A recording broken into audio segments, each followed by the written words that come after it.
bonsoir et merci de suivre le 20h de la télévision du Burkina. À la une de l'actualité ce soir, la nation se porte de mieux en mieux. Selon le Premier ministre, le Burkina renaît, en témoignent plusieurs faits qu'il n'a pas manqué d'exposer à la représentation nationale. Les politiques publiques mises en œuvre portent donc des fruits, affirme Paul Kabatieba. Il ne reste plus qu'à les récolter. Le point du discours sur la situation de la nation à suivre dans ce journal. À suivre également ce 14 avril. Le Christ célébré en ce vendredi saint pour les fidèles chrétiens, c'est l'un des moments clés du Triduum pascal qui correspond aux 3 derniers jours avant la résurrection de Jésus. Dans les paroisses de la capitale, les fidèles ont surtout prié pour la paix au Burkina et dans le monde. Tout d'abord, le président du Faso est en visite officielle en France depuis le 12 avril dernier. Et c'est aujourd'hui que le président du Faso a donc été reçu au palais de l'Élysée par son homologue. Plusieurs questions ont été abordées par les deux chefs d'État tournant autour de la défense et de la sécurité. En ce qui concerne la lutte contre le terrorisme, une formation des forces spéciales burkinabais par la France n'est pas à exclure. Le point de cette rencontre avec nos envoyés spéciaux, Mathias Drabo et Jérémy Koulibaly. C'est la dernière visite officielle du président Roch Kaboré au palais de l'Élysée sous la présidence de François Hollande qui achève son mandat dans quelques jours. Une visite pour des adieux entre les deux hommes d'État, mais pas seulement. Parce qu'au nom de la continuité de l'État justement, des questions de coopération économique ont été abordées. Et c'est cette séance de travail qui a servi de cadre aux discussions. C'était l'occasion encore pour moi de saluer la participation de la France à la table ronde des partenaires de Burkina Faso qui s'est déroulée en décembre et leur engagement à soutenir le Burkina Faso dans la mise en œuvre du plan national de développement économique et social.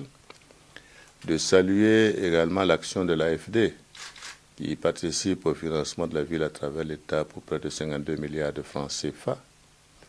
Et également de saluer également le récent passage de la Caisse de dépôt et consignation française qui va apporter sa contribution, je dirais, technique à la mise en œuvre, je dirais, de la Caisse de dépôt et consignation du Burkina Faso. Les enjeux de la lutte contre l'islamisme radical et le terrorisme, ainsi que les défis sécuritaires dans la bande sahélo-saharienne ont également été abordés. La question sécuritaire est devenue une question essentielle pour le développement de nos différents pays. Il s'est agi pour nous de discuter justement sur, d'abord, informer de la mise en place au niveau du Diptako Gourma des dispositifs que nous allons mettre en place pour pouvoir surveiller et contrôler nos frontières entre le Mali, le Niger et le Burkina Faso. Dispositif qui théoriquement doit être mis en œuvre à partir de la fin du mois de mai, et également demander l'appui nécessaire, aussi bien au niveau de la France que de l'Europe de façon générale, pour appuyer donc ces forces-là et permettre en fait au G5, puisque c'est une vision du G5, de pouvoir être rapidement mise en œuvre. Alors, je dois dire que la question également de la réactivité des forces de Barkhane dans la zone également été un sujet abordé, puisqu'il s'agit de voir également par quel mécanisme les forces Barkhane peuvent être actionnées en cas d'urgence sur nos frontières entre ces différents pays-là. Donc, nous avons en tout cas défini les voies qui restent à être affinées entre les ministres de la Défense des deux pays et les chefs d'état-major, de manière à ce que nous puissions être opérationnels sur ces questions-là. Enfin, nous avons souhaité qu'il y ait effectivement un appui en termes de formation, en termes d'équipement pour des forces spéciales de Burkina Faso qui pourraient eux-mêmes s'occuper également sur le terrain d'apporter leur contribution à la lutte contre le terrorisme. Le président Roch Kaboré a aussi rappelé l'esprit de la rencontre, fondée sur des relations équilibrées entre la France et le Burkina, dans l'intérêt de chacun. Et ce sont ses mots. En quittant l'Élysée, Roch Kaboré a salué le mandat de François Hollande en lui souhaitant le meilleur dans sa vie après la présidence. Le président Kaboré a mis à profit cette visite officielle pour assister à la cérémonie marquant le 30e anniversaire de l'IMA, l'Institut du monde arabe. À Paris, l'événement intervient dans un contexte marqué par un islam radical et ponctué d'actions terroristes. Le sens de la présence du chef de l'État à cette manifestation, toujours avec nos envoyés spéciaux Mathias Rabo et Jérémy Sekoulibaly. 3 chefs d'État du continent réunis aux côtés de leurs homologues français pour l'inauguration d'une exposition qui a pour ambition de donner à voir les trésors de l'islam en Afrique de Tombouctou à Zanzibar. L'événement se déroule à l'Institut du monde arabe à Paris et prend une dimension éminemment politique au regard des enjeux et défis liés à l'islam contemporain en Afrique subsaharienne. Les déviations que nous constatons aujourd'hui ne doivent pas remettre en cause l'essentiel. Nous avons le terrorisme, nous avons vu à Tombouctou tous les dégâts qui ont été commis sur des questions historiques. Nous avons vu la solidarité internationale pour aider à reconstituer ce socle-là et je crois que c'est cela qui est important pour nous. C'est une belle découverte en tout cas et on ne peut que saluer ce type d'exposition qui nous permet effectivement de voir la liaison entre le monde arabe, l'Afrique, etc. au plan de l'islam.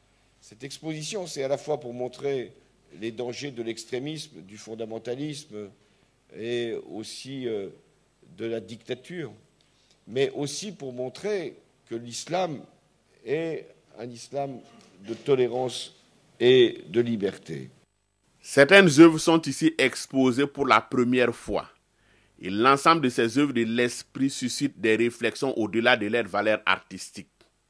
Cette façon de magnifier justement cette culture aussi est une très bonne chose qu'il faut que nous nous évertions également à faire en Afrique pour permettre d'exorciser les mauvais esprits, comme je dirais, qui planent notamment avec l'extrémisme et le terrorisme de façon particulière, qui ne sont ni l'islam ni la vision du monde arabe. La lutte contre la radicalisation en islam est un défi contemporain. Et le président Hollande a déjà tenu à louer l'engagement du président du Faso et de ses pairs du Mali et de la Mauritanie en faveur de la démocratie.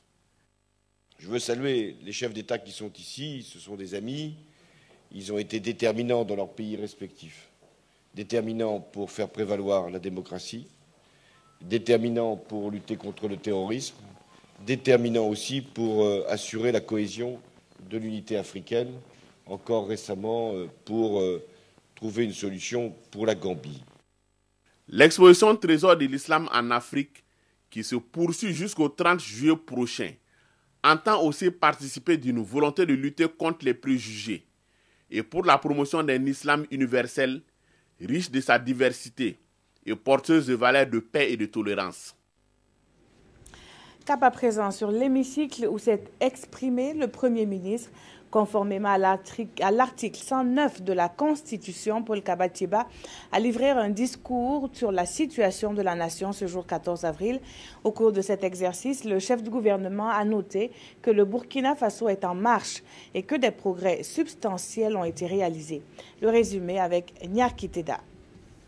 Le Burkina Faso est en marche, c'est une conviction du Premier ministre exprimée dès l'entame de son discours sur l'état de la nation. Le pays se porte de mieux en mieux après les crises politiques de 2014 et de 2015, ajoute Paul Kabatieba, chiffre à l'appui. Parce que la croissance de l'économie nationale, en ressortant à 6,2% en 2016, est au potentiel, comme disent les économistes. Ce qui laisse augurer une croissance encore plus forte en 2017. Comment ne pas citer notre éligibilité au second compact du Millennium Challenge Corporation en 2016, témoignage de notre crédibilité retrouvée et des efforts abattus par le gouvernement et tous les Burkinabés.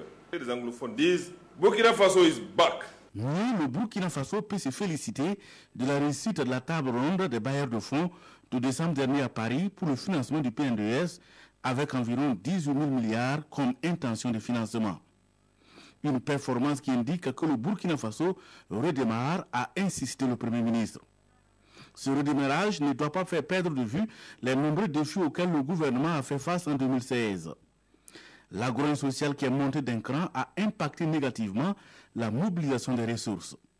À cela, il faut ajouter le terrorisme, devenu une préoccupation pour toutes les nations et pour le Burkina Faso en particulier. Cette guerre qui nous est imposée a ravivé en nous le patriotisme, le sens du sacrifice et notre détermination à ne rien céder.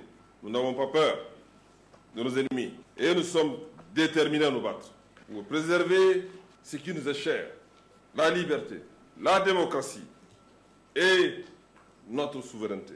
Néanmoins, le Burkina a pu se relancer économiquement et a dynamisé ses relations internationales en optant pour une diplomatie d'ouverture au service d'une politique étrangère en phase avec les intérêts du pays, se convainc le chef du gouvernement. Des intérêts qui ne sauraient être ressentis par le peuple sans la justice. C'est pourquoi une attention soutenue a été accordée à la justice en lui octroyant toute son indépendance. Le secteur de la santé est au mieux de sa forme. 22 milliards de francs CFA ont été mobilisés pour la gratuité des soins. L'éducation n'est pas restée en marge. 142 écoles ont été construites et 146 lycées et collèges réalisés. Les jalons ont été posés en 2016 pour normaliser les années académiques pour compter d'octobre 2017. 4,9 milliards de francs CFA, c'est le coût du programme d'insertion socio-professionnelle des jeunes. Objectif, générer 13 350 emplois. Dans le secteur de l'eau et de l'assainissement, le programme présidentiel a permis l'extension du réseau de distribution d'eau potable de 123,8 km et la réalisation de plus de 1000 forages, de même que la construction d'environ 60 000 latrines. Au niveau du secteur rural, le Premier ministre fait remarquer un regain de vitalité dans la production céréalière estimée à 4,6 millions de tonnes, soit une hausse de 9% grâce à l'accompagnement constant du gouvernement. Des mesures ont été prises pour renforcer la prévention et la riposte contre les maladies animales prioritaires par la vaccination. L'industrie, le commerce, l'artisanat et la culture se portent bien avec beaucoup de réformes initiées dans ces domaines et qui ont permis d'accompagner des milliers d'acteurs pour rehausser l'image du pays des hommes intègres en dépit des adversités. Foi de Paul Kabatieba. Dans le domaine de l'énergie, outre le thermique, le gouvernement s'est engagé à augmenter l'offre à travers le solaire. Le lancement des travaux de bitumage de plusieurs routes et les travaux d'entretien périodique de certaines voies constituent les points saillants des actions dans le domaine des infrastructures. Les faits sont têtus. Cette citation de Lénine a plusieurs fois été reprise par le Premier ministre au cours de son discours à la nation. Cela pour apporter les preuves que le Burkina est en marche. Paul Kabatieba a-t-il convaincu? Des élus nationaux se prononcent. Ils sont au micro de Frédéric Etienne Bassenga. J'ai plutôt assisté beaucoup plus à une étude comparée avec l'ordre ancien de Burkina pré-insurrectionnel qu'un discours faisant le point des travaux réalisés au cours de l'année écoulée. Le Premier ministre a fait un beau discours, un discours qui entame la relance économique de ce pays et qu'il faut être vraiment d'accord avec ce discours et accompagner le gouvernement. Et je trouve que le Premier ministre n'a pas fait cas de ce qui n'a pas marché. Or, c'est ce qui n'a pas marché là qui concerne les populations. Les statistiques, j'allais dire, à la limite, les populations s'en tapent. Une statistique engage celui qui l'a commandé. Nous regardons la réalité du terrain, ce que les populations vivent. Aujourd'hui, on peut se réjouir. Mais au-delà de ces performances économiques, il n'y a que des mesures fortes ont été annoncées. C'est notamment donc, les 5 milliards qui seront affectés aux jeunes et aux femmes pour pouvoir donc produire et avoir des revenus. Vraiment, ce discours est en deçà de mon expérience. Parce que je pense que ce n'est pas les indicateurs macroéconomiques que les Burkinabés veulent consommer. Ils veulent que ces indicateurs-là se transforment en activité, en action dans leur panier quotidien. Malheureusement, la situation est là, elle est parlante. Dans son faisceau d'Anfani, qui est le référentiel vestimentaire, comme on dit, de chef de gouvernement, nous avons vu un Premier ministre qui sait où il va et il sait ce qu'il veut. Ce qui nous réconforte, nous, députés de la majorité, afin d'apaiser la population aujourd'hui qui est alertée par des fausses rumeurs ou alertée par ceux qui veulent faire croire que le Burkina Faso s'endort. Voilà donc des parlementaires qui se sont exprimés sur le discours du Premier ministre, un discours sur lequel nous reviendrons dans nos prochaines éditions. En attendant, le club des hommes d'affaires franco-burkinabais, pour leur part, soutiennent que l'argent n'aime pas le bruit. C'est pourquoi les membres ont porté la réflexion sur la lutte contre l'extrémisme violent. Ces hommes d'affaires se penchent surtout sur leur partition à jouer dans cette lutte. C'était au cours d'un dîner-débat que nous commentent Nokba Kounda et Zoubaviel David Dabéré. Comment lutter contre l'extrémisme violent, handicap majeur dans le développement socio-économique des États? La question taraude les esprits et le club des hommes d'affaires franco-burkinabés engage la réflexion autour d'un dîner-débat en vue de proposer des solutions. Il s'agit pour eux de jouer leur partition dans la lutte contre ce mal social dont l'impact sur les affaires n'est plus à démontrer. Et à travers une communication livrée sur le phénomène, le conseiller technique du ministre de la Sécurité, Thomas Dakouré, évoque avec les hommes d'affaires les mots qui alimentent le terrorisme. L'homme d'affaires doit d'abord commencer par regarder autour de lui pour déceler tout ce qui peut nuire à la sécurité de tous. C'est son rôle. Et comme il est comme homme d'affaires, il est créateur de richesses, il peut, avec les richesses dont il dispose, essayer de faire en sorte que ce qui peut amener les gens, surtout la jeunesse, à être récupérés par les terroristes, que ce fait-là ne se passe pas. Il faut investir dans les zones, il faut occuper durablement les gens et il faut faire en sorte que les gens ne trouvent pas en tout cas réponse de leurs préoccupations au niveau des terroristes. Et selon le conférencier, pour juguler le phénomène du terrorisme, les hommes d'affaires doivent s'impliquer davantage dans la résolution des maux qui minent la société. Le club des hommes d'affaires franco-burkinabés décide donc d'allier ses actions à celles déjà engagées par le ministère en charge de la sécurité pour mieux faire face au fléau. La consolidation de la paix est aussi et surtout une affaire de femmes. L'autre moitié du ciel est au cœur d'un forum sur la gestion des conflits et de consolidation de la paix au Burkina et au Niger. À Ouagadougou, le réseau MARP et ses partenaires partagent leurs expériences. C'est une rencontre dont les enjeux sont résumés dans ce reportage de Paul-David Bambara, Mariam Dao et Mourini Rakere. Promouvoir la participation des femmes à la gestion des conflits et à la consolidation de la paix au Burkina et au Niger, c'est l'un des objectifs de ce forum qui réunit plus de 80 participants des deux pays. Ces femmes leaders et hommes champions vont pendant 48 heures partager leurs expériences après 2 ans de mise en œuvre du projet Initiative Paix et Diversité au Sahel. En novembre passé, ceux du Niger ont organisé un forum. Les participants du Burkina ont pris part également. Donc c'est le tour du Burkina aussi à partager ses expériences, ses résultats avec l'ensemble des femmes championnes et les hommes champions. Pour l'ONG CAR Niger et le réseau MARP Burkina, c'est l'occasion de faire un plaidoyer pour la mise en œuvre effective des résolutions 1325 et 1820 des Nations Unies sur les femmes, la paix et la sécurité. Au Niger ou comme au Burkina, on dispose d'un plan d'action national pour la mise en œuvre de la résolution 1325. L'idée, c'est que le projet IPAD puisse accompagner la connaissance même de ces résolutions au niveau du public et engager les femmes leaders avec à leur côté les hommes champions pour qu'il y ait vraiment une connaissance de cette résolution et qu'il y ait une mise en œuvre effective de la résolution.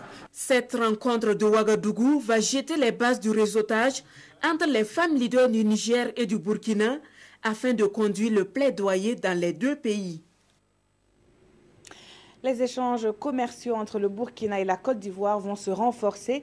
C'est en tout cas la vision de la société de gestion de l'abattoir frigorifique de Ouagadougou. Elle entend apporter réponse à la forte demande en viande dans ce pays voisin. Une rencontre des exportateurs et autres acteurs s'est tenue sur la question donc à Ouagadougou.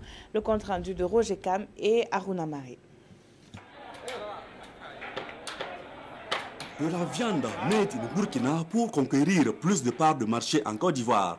La demande en viande dans ce pays voisin vers lequel est acheminé des animaux sur pied va crescendo. Pour répondre en qualité et en quantité aux besoins des partenaires ivoiriens, Les acteurs de la filière se concertent à l'initiative de la société de gestion de l'abattoir frigorifique de Ouagadougou, Sojiaou. Il s'agit aujourd'hui de mettre les acteurs autour de la table pour s'organiser en termes d'acteurs de filière, sous forme de chaîne de valeur, pour leur permettre de saisir cette opportunité, pour relancer en tout cas cette filière qui est en tout cas une filière porteuse et prioritaire dans le cadre même du cadrage macroéconomique du Burkina Faso. Ravitailler la Côte d'Ivoire en viande est une fenêtre d'opportunité au dire des acteurs, à condition de resserrer les rangs et de disposer de produits compétitifs.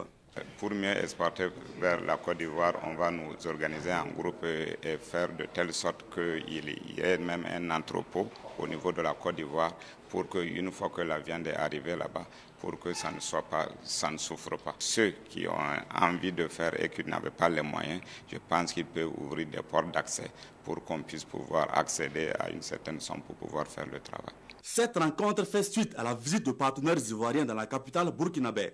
Des partenaires qui estiment leurs besoins à environ 30 tonnes de viande par semaine. De cette concertation naîtra donc une stratégie commune pour un partenariat fructueux.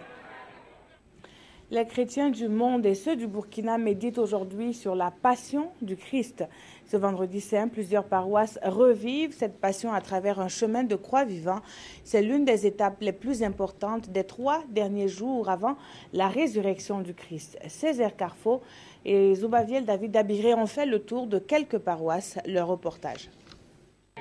Sous un soleil de plomb, ces fidèles chrétiens assistent le regard soutenu à la reconstitution d'un fait public, la passion du Christ.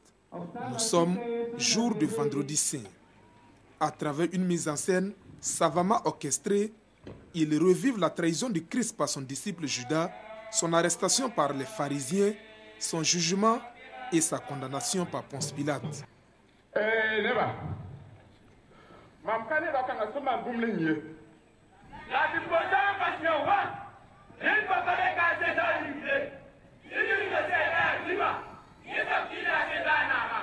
Une condamnation qui vaut au Messie un long supplice qui aboutit à sa crucifixion. C'est le chemin de croix. Pour les fidèles chrétiens, ces dernières heures de la vie du Christ sur terre sont une source d'inspiration. Cette passion-là, ça a été vraiment émouvant pour moi. Parce que moi, je me sentais vraiment comme c'était le jour-ci. Et je voyais vraiment ma personne même en souffrance, en regardant comment l'être humain peut traiter son prochain. Ça nous a permis de revoir notre comportement de tous les jours et de nous amener à vraiment chaque jour prier et demander au Seigneur de nous permettre de mieux vivre notre vie de chrétien. Mais au-delà de la symbolique, la passion du Christ marque le début de la rédemption, acte par lequel Jésus-Christ rachète les péchés du monde selon les chrétiens. C'est le sommet de la vie chrétienne parce que c'est dans la passion, mort et résurrection du Christ. On pourrait dire que c'est le centre de la vie du chrétien. La passion, la mort et la résurrection du Christ.